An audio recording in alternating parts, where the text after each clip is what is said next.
వార్తలకు స్వాగతం. ముందుగా ముఖ్యాంశాలు.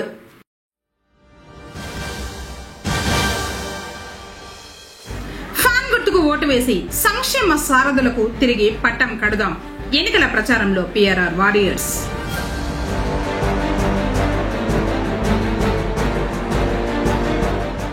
సమీపిస్తున్న ఎన్నికలు పెంచిన నిఘా వెల్లడించిన సిఐ రాఘవరెడ్డి.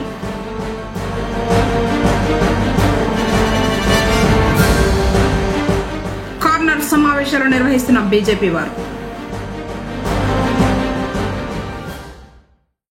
వార్తలోని వివరాలు. ఎన్నికల సందర్భంగా ప్రత్యేక నిఘా ఏర్పాటు చేసినట్లు పొంగనూరు సిఐ రాఘవరెడ్డి తెలిపారు. శుక్రవారం స్థానిక పోలీస్ స్టేషన్లో ఆయన మాట్లాడుతూ అక్రమ మద్యం, నాటుసారా, నగదు వంటివి తరలింపు లేకుండా తగు చర్యలు తీసుకున్నట్లు చెప్పారు. పొంగనూరు పరిధిలో 3 ప్రత్యేక చెక్ పోస్టులు ఏర్పాటు చేసి ప్రత్యేక బృందాలను నియమించినట్లు తెలిపారు. ఈ మధ్యకాలంలో సరైన ఆధారాలు లేని 5,23,610 రూపాయల నగదు సీజ్ చేశామని తెలిపారు. సరిహద్దు ప్రాంతాలలో ఫ్లయింగ్ స్క్వాడ్ తో ప్రత్యేక నిఘా పెట్టినట్లు తెలిపారు. మన పొంగనూరు పరిధిలో ఈ ఎలక్షన్ల సందర్భంగా ఈ నాటు సారాయి కాంచే వాళ్ళపైన నేను, నా సిబ్బంది మరియు సిఆర్పిఎఫ్ వాళ్ళ సహాయంతో కొన్ని రైడ్స్ కండక్ట్ చేసి ఈ ఒక వారం రోజుల లోపలనే 4 కేసులు బుక్ చేసి సుమారుగా 2,52,800 రూపాయల విలువ గల సారాయి, దానికి ఉపయోగించే ఎఫ్జే వాస్, అదేవిధంగా ప్లాస్టిక్ డ్రమ్స్, అల్యూమినియం పాత్రలు వీటన్నింటినీ స్వాధీనం చేసుకొని కేసు నమోదు చేసి రిమాండ్ పంపడమైనది. అదేవిధంగా SST స్టాటిక్ సర్వేలెన్స్ టీం మరియు పోలీసు వాళ్ళు చెక్ పోస్టులలో మన పొంగనూరు పరిధిలో డాన్ బోస్కో చెక్ పోస్ట్ ఒకటి ఉంది, అదేవిధంగా మాగన్లపల్లి చెక్ పోస్ట్ ఒకటి ఉంది, పల్మనేరు రోడ్లో గుడిసెబండే చెక్ పోస్ట్. ఈ 3 చెక్ పోస్టులలో సుమారుగా మనము 5,23,610 రూపాయల అమౌంట్ సీజ్ చేయడమైనది. అదేవిధంగా ఈ బార్డర్ ఏరియాస్ ఏదైతే కర్ణాటకకు మనకి పొంగనూరుకి ఏవైతే విలేజ్ ఉన్నాయో, చిన్నకొండ చేరాల, పెద్దకొండ చేరాల, జోకొత్తూరు, అదేవిధంగా మీర్జాపల్లి, ఈ బార్డర్కి సంబంధించిన విలేజ్లో పోలీసు, అదేవిధంగా ఎక్సైజ్ వాళ్ళు, flying squad team, video surveillance team అందరూ కూడా మేము 2 అవర్స్ చొప్పున రౌండ్ ది క్లాక్, అంటే ఉదయము రాత్రి అనే తేడా లేకుండా 24 అవర్స్ చొప్పున ఆ బార్డర్లో వెహికల్ చెకింగ్ చేయడము కండక్ట్ చేసి లిక్కర్ అనేది మన పొంగనూరు టౌన్లోకి కానీ లేకపోతే చుట్టుపక్కల పరిసర ప్రాంతాలకి రాకోకుండా మేము కండక్ట్ చేస్తున్నాము. అదేవిధంగా అన్ని vehicle, all type of vehicles, 2 wheelers, autos, లారీలు, బస్సులు అన్నీ చెక్ చేస్తున్నాము. ఏదైనా దానికి దొరికిన వెంటనే కేసులు నమోదు చేసి రిమాండ్ పంపిస్తున్నాము. ప్రజలందరికీ మేము తెలియజేయడం ఏమంటే, దయచేసి ఎవరు కూడా అసాంఘిక కార్యకలాపాలకు పాల్గొనకూడదు. అట్లా అసాంఘిక కార్యకలాపాలు ఎవరైనా పాల్గొంటే వారిపైన కఠినమైన చర్యలు తీసుకోవడము, అదేవిధంగా వారి రిమాండ్కి పంపుతాము. ఈ విధంగా తెలియజేస్తున్నాము. ఉమ్మడి కూటమి అభ్యర్థులను గెలిపించాలని బీజేపీ, జనసేన పార్టీ శ్రేణులు ప్రజలను కోరారు. ఓటర్లను జాగృతం చేయు దిశగా శుక్రవారం పొంగనూరు పట్టణం ఇందిరాకూడలిలో బీజేపీ వారు కార్నర్ సమావేశం నిర్వహించగా జనసేన పార్టీ వారు కూడా పాల్గొన్నారు. ఈ సందర్భంగా పార్టీ ముఖ్య నేతలైన రాజారెడ్డి, నరసింహులు, అయూబ్ ఖాన్, మల్లికా రాణిలు ప్రసంగిస్తూ ప్రధాని నరేంద్ర మోడీ ప్రజా సంక్షేమం కోసం అమలు చేసిన ఫలాల గురించి వివరించారు. కేంద్రంలో బీజేపీ అధికారంలోకి వస్తేనే అన్ని వర్గాల వారికి మేలు జరుగుతుందన్నారు. దేశాల్లోనే భారతదేశం అత్యున్నతమైనటువంటి స్థానంలో ఉంది. ఈ యొక్క భారతదేశాన్ని విశ్వగురువుగా నిలపడానికి మోడీ గారు విశేషంగా కృషి చేస్తున్నారు. గత 10 సంవత్సరాలుగా ఎంతో అభివృద్ధి చెందినటువంటి భారతదేశాన్ని మరొక 5 సంవత్సరాలు మనం వారికి అప్పచెప్తే ఈ యొక్క భారతదేశాన్ని ఉన్నత స్థానంలో నిలబెట్టడానికి వారు విశేషంగా కృషి చేస్తూ మన రాజంపేట పార్లమెంటుకు విశేష అనుభవం ఉన్నటువంటి వ్యక్తి శ్రీ నల్లారి కిరణ్ కుమార్ రెడ్డి గారిని మన పార్లమెంట్ అభ్యర్థిగా మోడీ గారు ప్రకటించడం జరిగింది. ఇక పొంగనూరుకి ఏ పరిశ్రమ రాలేదు. ఈ యొక్క పరిశ్రమలు రావాలన్నా ఇక్కడ చింతపండు పరిశ్రమ ఉంది. ఆ యొక్క చింతపండుకి సంబంధించి ఎటువంటి పరిశ్రమ లేదు. అదేవిధంగా టమోటాకు సంబంధించి ఎటువంటి పరిశ్రమ లేదు. మనకి చిత్తూరు జిల్లాలోనే 4వ ముఖ్యమైనటువంటి పుణ్యక్షేత్రం బోయకొండ గంగమ్మ టెంపుల్ ఉంది. ఆ బోయకొండ గంగమ్మ టెంపుల్కి ఈరోజు పొంగనూరు నుంచి ప్రయాణం చేయడానికి రోడ్డు అభివృద్ధిలో లేదు. ఇటువంటివన్నీ మనం అభివృద్ధి చేసుకోవాలి. ఈ యొక్క పొంగనూరుకి ఒక రింగ్ రోడ్డును ఏర్పాటు చేసుకోవాలి. ఇక్కడ పొంగనూరు పట్టణం పరిసర ప్రాంతాల్లో మైనార్టీ సోదరులు ఎక్కువగా ఉన్నారు. వారికి అందరికీ కూడా ఒక యునాని మెడికల్ కాలేజ్ ఇటువంటి ఒక విద్యా సంస్థలు మనం ఈ యొక్క పువ్వులను తెచ్చుకోవాలంటే రాబోయే కిరణ్ కుమార్ రెడ్డిని అత్యధిక మెజార్టీతో గెలిపించుకోవాలని చెప్పి ఈ సందర్భంగా కోరుకుంటున్నాను. అదేవిధంగా ఉమ్మడి అభ్యర్థి అయినటువంటి చల్లా బాబు గారిని కూడా అత్యధిక ఓట్ల మెజార్టీతో గెలిపించాలని చెప్పి సందర్భం కోరుకుంటూ, ఈ రాష్ట్రంలో కరోనా టైంలో డాక్టర్ సుధాకర్ దగ్గర నుంచి, అదేవిధంగా అనంతబాబు దగ్గర నుంచి, అదేవిధంగా ఈ రోజు రాష్ట్రంలో 6,500 కేసులు దళితులపై పెట్టబడినాయి. అవి కూడా అన్ని కూడా తప్పుడు కేసులే. అంతేకాకుండా ఈరోజు ఒక దళితుడు మాస్క్ వేసుకోవాలని అతన్ని స్టేషన్ తీసుకెళ్లి గుండు కొట్టించడం జరిగింది. అంతే కూడా ఇలా చెప్పుకుంటూ పోతే దళితులపైన అనేక అక్రమాలు, అనేక కేసులు, పీడించడం, దౌర్జన్యం చేయడము, కొట్టడము, అనేక కార్యక్రమాలు జరిగాయి. అయితే ఈ కారణాలను పట్టుకుని అయితే ఈ రోజు దళితులు మీకు ఓట్లేయాలనా, మీరు దళితులకు న్యాయం చేశారా అని ఒక్కసారి దళిత సోదరులంతా కూడా ఆలోచన చేసుకుని దళితులను కోరుతా ఉన్నాం. ఈ రాష్ట్రానికి ప్రతి రూపాయి కూడా మోడీ ద్వారా వచ్చిన నిధులతోనే వీళ్ళు ఈ రాష్ట్రంలో అంతో కొంత అభివృద్ధి చేశారు. దీన్ని భారతీయ జనతా పార్టీగా మా యొక్క కేంద్ర నిధులను వాళ్ళ స్టిక్కర్లు వేసుకొని వాళ్ళు మావని చెప్పుకుంటున్నారు కాబట్టి దాన్ని మేము పూర్తిగా ఖండిస్తున్నాం. కాబట్టి ఈ రోజు ప్రతి ఒక్కరు కూడా ఆలోచన చేసి ప్రతి ఒక్కరు ఎన్డీఏ అభ్యర్థులైనటువంటి ఓట్లు వేసి అఖండ విజయంతో గెలిపించాలని చెప్పి మరీ కోరుతున్నాం. మన కేంద్ర ప్రభుత్వం నుంచి ప్రజలు ముఖ్యంగా తెలుసుకోవాల్సినవి, ఇప్పుడు ప్రజల్లో ఉన్నటువంటి ప్రభుత్వం ఇస్తున్న పథకాలని ప్రజలందరూ విశ్వసిస్తున్నారు. ఇప్పుడు ప్రతి ఒక్క మనిషికి కూడా ఒక 5 కిలోల బియ్యాన్ని ఇస్తూ ఉచితంగా 4 సంవత్సరాల నుంచి ఇస్తున్నారు. ఆ యొక్క పథకాన్ని 2028 వరకు మన మోడీ గారు పొడిగించడం జరిగింది. ప్రతి ఒక్క అంగన్వాడీ స్కూల్స్ లో కూడా ప్రతి ఒక్క గర్భవతికి, బాలింతలకు, బాలిక తల్లులకు వాళ్ళందరికీ కూడా ఒక గౌరవప్రదమైనటువంటి పోషక విలువలు కలిగినటువంటి ఆహారాన్ని ప్రతిరోజు అందించడం జరుగుతుంది. పాలేమి, గుడ్లు, వాళ్ళకి పండ్లు ప్రతి ఒక్కటి ఇవ్వడం జరుగుతుంది. అది కూడా కేంద్రం యొక్క నిధులతోనే నిర్వహించడం జరుగుతుంది. జనసేన పార్టీ గర్వంగా పనిచేస్తుంది అంటే ప్రపంచంలోనే భారతదేశాన్ని ఒక ఉన్నతమైన స్థానంలో నిలబెట్టిన వ్యక్తి శ్రీ నరేంద్ర మోడీ గారు. అలాంటి మహోన్నతమైన వ్యక్తి నోట్లో నుంచి వచ్చిన ఒకే ఒక్క పేరు మేరే సాత్ పవన్ హై. మేము చాలా గర్వంగా ఈరోజు ఎన్డీఏ కూటమికి కానీ ప్రజలు మేలు కోసం కానీ పనిచేయడానికి గర్వంగా పనిచేస్తున్నాము. అన్ని విధాల ఎన్డీఏ కూటమికి సకల విధాలా కూడా మేము ఓట్ బ్యాంక్ సంపాదిస్తున్న విధంగా మేము కృషి చేస్తున్నాము. ఇప్పుడు భారత రాజ్యాంగం శ్రీ అంబేద్కర్ గారు ఇచ్చిన హక్కుని, ఓటు హక్కుని మీకు కేంద్ర ప్రభుత్వం, కేంద్ర ఎలక్షన్ కమిషనర్ కూడా నిఘా కెమెరాలతో ధైర్యంగా ఓటు వేసే సౌకర్యం కూడా కల్పించింది. ప్రజలందరూ కూడా ధైర్యంగా ఓటు వేసి ఉమ్మడి ప్రభుత్వాల గుర్తులకు ఓటు వేయాలని జనసేన పార్టీ నుంచి కూడా మేము సంపూర్ణంగా మద్దతిస్తూ, నరేంద్ర మోడీ గారి యొక్క సారథ్యంలో, నరేంద్ర మోడీ గారి ఆధ్వర్యంలో ప్రపంచమంతా ఏ విధంగా ఉంది అని చెప్పి ఒక్కసారి ఆలోచించాల్సిందిగా కూర్చున్నాను. సబ్కా సాత్ సబ్కా వికాస్ అని నినాదంతో పోతున్నాము. ఇక్కడ మైనార్టీలని తప్పుదావ పెడుతున్నారు. మైనార్టీలకి నష్టం జరుగుతుందని చెప్పి తప్పుదావ పెడుతున్నారు. ఎన్సీఏ వల్ల నష్టం అని చెప్పి, సిఏఏ వల్ల నష్టం అని చెప్పి ప్రతి ఒక్కరికి ఇంటెలెక్చువల్ పర్సన్ కూడా తెలుసు నష్టం లేదని చెప్పి. కానీ ఇక్కడ ఇతర పార్టీ వాళ్ళు, ఆపోజిషన్ పార్టీ వాళ్ళు చెప్పడము, వీళ్ళు వినడము. కాబట్టి దయచేసి దీనివల్ల ఎవరికి కానీ నష్టం లేదు. మనకు ఆధార్ కార్డు ఉంది, రేషన్ కార్డు ఉంది, ఓటర్ కార్డు ఉంది, టెలిఫోన్ బిల్, కరెంట్ బిల్ మా పేరుతో వచ్చినప్పుడు ఎవరికే నష్టము? ఊరికే ఇట్లాంటి గుడ్డి మాటలు చెప్పి నష్టపోవద్దండి ప్రజలారా. మైనార్టీలకు జరిగే న్యాయము మన యొక్క నరేంద్ర మోడీ గారి ఆధ్వర్యంలోనే జరుగుతుంది. కోరిన కోర్కెలు తీర్చే కల్పవల్లి శక్తి స్వరూపిణి శ్రీ బోయకొండ గంగమ్మ తల్లికి శుక్రవారం శాశ్వతంగా రాహుకాల అభిషేక పూజల్ని నిర్వహించారు. ఈ సందర్భంగా అమ్మవారికి సుగంధ ద్రవ్యాలతో పంచామృత అభిషేకాలు చేసి పట్టు వస్త్రాలు, పూలమాలలతో ప్రత్యేక అలంకారాలు చేశారు. అనంతరం మహామంగళ హారతి సమర్పించారు.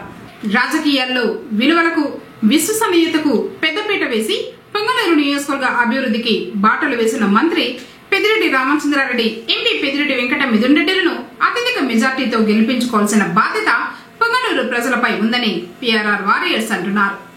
ఎన్నికల ప్రచారంలో భాగంగా శుక్రవారం పట్టణంలో పీఆర్ఆర్ వారియర్స్ పర్యటించి ఇంటింటికి వెళ్లి వైఎస్ఆర్సీపీ ప్రభుత్వంలో ముఖ్యమంత్రి జగన్ ప్రవేశపెట్టిన సంక్షేమ పథకాలతో పాటు స్థానికంగా జరగనున్న అభివృద్ధి గురించి ప్రజలకు వివరిస్తూ ఫ్యాన్ గుర్తుపై ఓట్లు వేయాలని అభ్యర్థిస్తూ ప్రచారాన్ని కొనసాగించారు.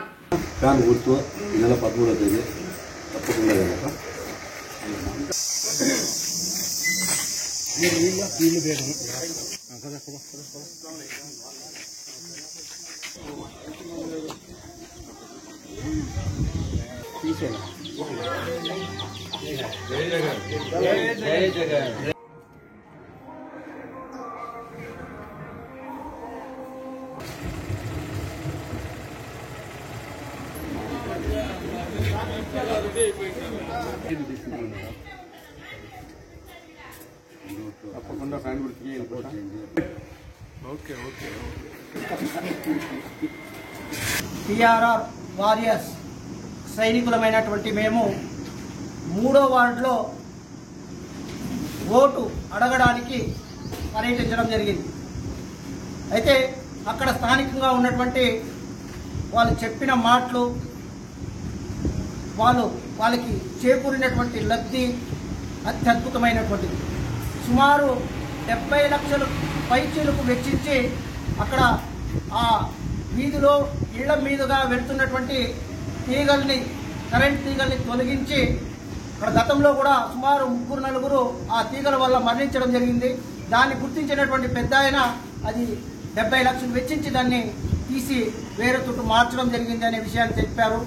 అలాగే ఇక్కడ మైనార్టీ సోదరులు ఉన్నటువంటి మైనార్టీ సోదరులకి అక్కడ ఉన్నటువంటి మసీదు ముందర ఉన్నటువంటి ఖాళీ స్థలంలో మద్రసా భవనం నిర్మించుకోవడానికి ఆర్థిక సహకారాన్ని కూడా అందించారని తెలియజేశారు. అట్లా రాగాన్పల్లి రోడ్డు గుంతలమయంగా ఉన్నదాన్ని సిమెంట్ రోడ్డు వేసి అక్కడ నడవడానికి ప్లస్ వాహనాలు వెళ్ళడానికి సులభతరం చేశారు. ఇలా ప్రతి ఒక్కటి చెప్పుకుంటూ పోతే ఎన్నో అభివృద్ధి కార్యక్రమాలు మా వీధిలో, మా వాడలో జరిగింది అని చెప్పి తెలియజేశారు.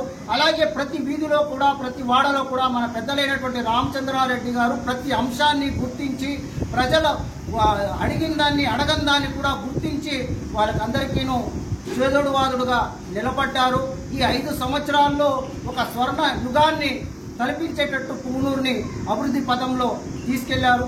ఆ స్వర్ణయుగం మళ్ళా కొనసాగాలి అంటే మనమందరూ కలిసికట్టుగా ఆయనకి ఓటు వేసి అఖండ మెజార్టీ తెప్పించే బాధ్యతని మనమందరూ సైనికుల్లా తీసుకోవాలని వాళ్ళు కూడా వివరించడం జరిగింది. వాళ్ళు కూడా సానుకూలంగా స్పందించారు. ఈరోజు పెద్ద 14 సంవత్సరాలు ఈ రాష్ట్రాన్ని పరిపాలించినటువంటి ఒక వ్యక్తి ఎలా ఉన్నాడు అంటే, ఈ గొర్రెను కొట్టేయడానికి కొంతమంది దొంగలు వేసిన వ్యక్తుల్లా జనాల్లో లేని అభద్రతని సృష్టించి ఏదో జరిగిపోతా ఉండే భావజాలాన్ని వాళ్ళ ఎల్లో మీడియా ద్వారా వాళ్ళలో తీసుకెళ్లి వాళ్ళకి చెప్పుకోవడానికి సంక్షేమం కానీ, అభివృద్ధి కానీ ఇలాంటి అంశాలు చెప్పుకోవడానికి అన్ని రకాలుగా జగన్మోహన్ రెడ్డి గారు మరియు రామచంద్రారెడ్డి గారు అందజేస్తున్నారు. అయితే ఇంకా చెప్పుకోవడానికి జనాల దగ్గర ఓట్లు అడగడానికి ఏ అంశము లేనందువల్ల ఏదో రకమైనటువంటి అభద్రతా భావంలో వాళ్ళని ప్రేరేపించి అభద్రతా భావాన్ని వాళ్ళ సృష్టించి ఆ ద్వారా వాళ్ళు ఓట్లు లబ్ధి పొందడానికి ప్రయత్నిస్తున్నారు. అదంతా ప్రజలు నమ్మే పరిస్థితిలో లేదు. ప్రతి ఒక్కరూ పెద్ద ఆయన వెంట నడుస్తామని చెప్పి విన్నవించుకుంటున్నారు. సంక్షేమం, అభివృద్ధి అనేటివి రెండు కళ్ళలాగా మన రాష్ట్ర మంత్రివర్యులు పెద్దిరెడ్డి రామచంద్రారెడ్డి గారు, అదేవిధంగా ఎంపీ మిథున్ రెడ్డి గారు, మన రాష్ట్ర ముఖ్యమంత్రి జగన్మోహన్ రెడ్డి గారు ప్రతి ఒక్క అప్పుడే పుట్టిన బిడ్డ నుంచి అవాతాతల వరకు కూడా పెన్షన్ అయితేనేమి, అమ్మఒడి అయితేనేమి, విద్యా దీవెన, వసతి దీవెన, రైతు భరోసా ఈ రకంగా చెప్పుకుంటూ పోతే దాదాపు ఇచ్చిన హామీలన్నీ కూడా నెరవేర్చడం జరిగింది. కానీ ప్రతిపక్షాలు ఏమీ చేయలేదు, అది చేయలేదు, ఇది చేయలేదు, ఖజానా అంతా ఖాళీ చేస్తారని చెప్పి లేనుకొని అవాస్తవమైనటువంటి విషయాలు ప్రజల్లోకి తీసుకోవడం జరుగుతూ ఉంది. ప్రజలు అన్ని కూడా గమనిస్తున్నారు. ఈ రోజు 3వ వార్డులో దాదాపు పెద్ద మంత్రివర్యులు అయిన తర్వాత 40 సంవత్సరాల నుంచి జరగనటువంటి అభివృద్ధి ఈ రోజు ఈ 3వ వార్డులో జరిగిందనేది మేము చాలా గర్వపడుతున్నాం. కంటి కనబడే విధంగా అభివృద్ధి కార్యక్రమాలన్నీ కూడా చేస్తున్నారు. కాబట్టి ప్రజల వాటిని అన్నింటినీ కూడా గుర్తించి ఈ నెల జరగబోయేటువంటి 13వ తారీఖు జరగబోయేటువంటి పోలింగ్ లో ప్రతి ఒక్కరు కూడా పార్టిసిపేట్ చేసి 2 ఓట్లు వస్తాయి. ఖచ్చితంగా మంత్రి పెద్దిరెడ్డి రామచంద్రారెడ్డి గారికి 1 ఓటు, ఎంపీ మిథున్ రెడ్డి గారికి 1 ఓటు ఫ్యాన్ గుర్తు వేసి అందరూ కూడా గెలిపించాలని చెప్పి పత్రికా మూలంగా కేసీటీ ద్వారా ప్రతి ఒక్కరిని కూడా మేము వేడుకుంటున్నాం. జై జగన్. పొంగనూరు ప్రజల ఆరాధ్య దైవంగా విరాజిల్లుతున్న శ్రీ విరూపాక్షి మారమ్మ శుక్రవారం సందర్భంగా రాహుకాల పూజల్ని అందుకుని ప్రత్యేక అలంకారంలో భక్తులకు దర్శన భాగ్యం కల్పించింది. వేకువజాముని అమ్మవారికి పసుపు, కుంకుమ, గంధం, విభూదులతో పాటు ఫల పంచామృతాలతో అర్చకులు అభిషేకించి తర్వాత ప్రత్యేకంగా అమ్మవారిని అలంకరించి విశేష పూజలు నిర్వహించిన అనంతరం భక్తులకు దర్శన భాగ్యం కల్పించారు. రాహుకాల సమయంలో మహిళలు భక్తి శ్రద్ధలతో నిమ్మకాయ దీపాలు వెలిగించి అమ్మవారికి సమర్పించి మొక్కులు చెల్లించుకున్నారు. ఆలయానికి విచ్చేసిన భక్తులకు అమ్మవారి తీర్థ ప్రసాదాలను అర్చకులు అందజేశారు.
ఈతకు వెళ్లిన బాలుడు ప్రమాదవశాత్తు నీటిలో మునిగి తిరిగి రాని లోకాలకు వెళ్లిపోయాడు.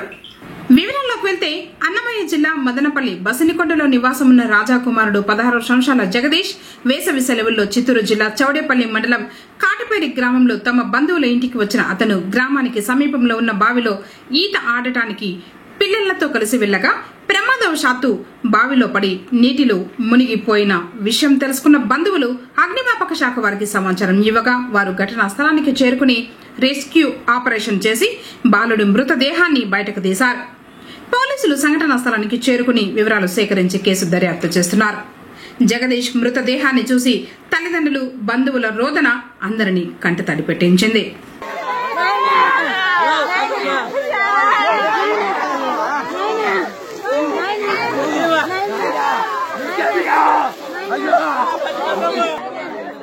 జరుగుమ్మా కొద్ది జరుగు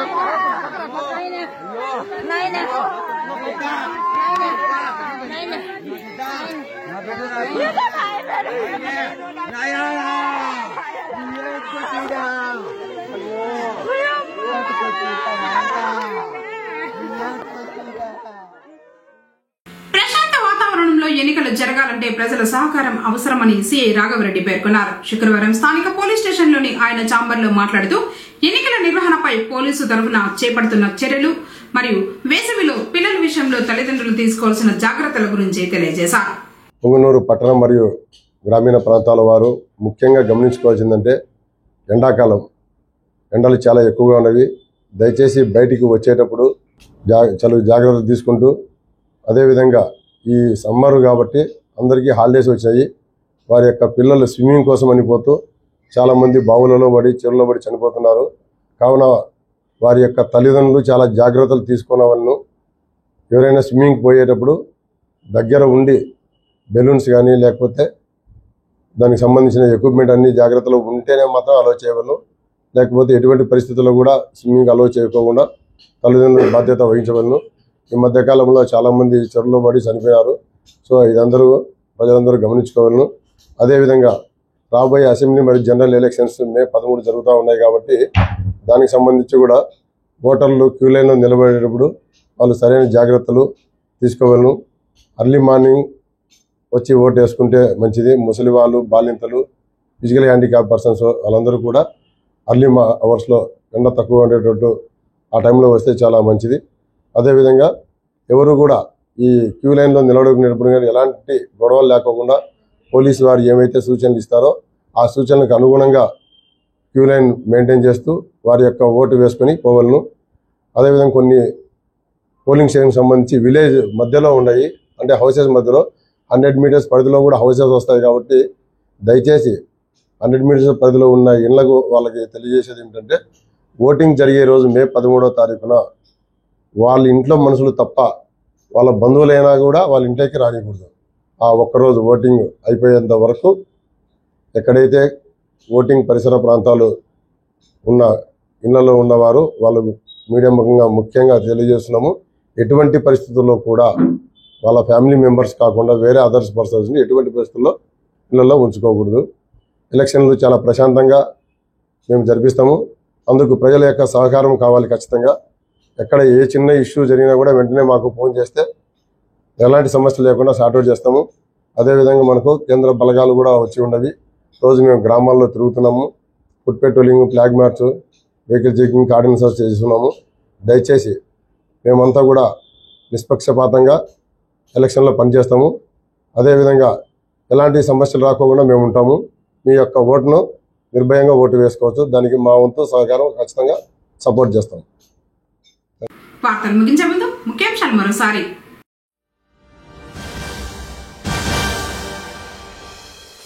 ఫ్యాన్ గుర్తుకు ఓటు వేసి సంక్షేమ సారథులకు తిరిగి పట్టం కడదాం. ఎన్నికల ప్రచారంలో PRR వారియర్స్.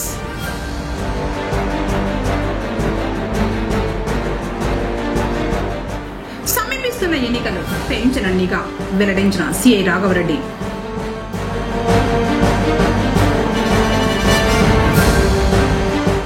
కార్నర్ సమావేశాలు నిర్వహిస్తున్న బీజేపీ వారు. తిరిగి కేసీటీవీ వార్తలతో మళ్ళీ కలుసుకుందాం. అందరి కోసం నమస్కారం.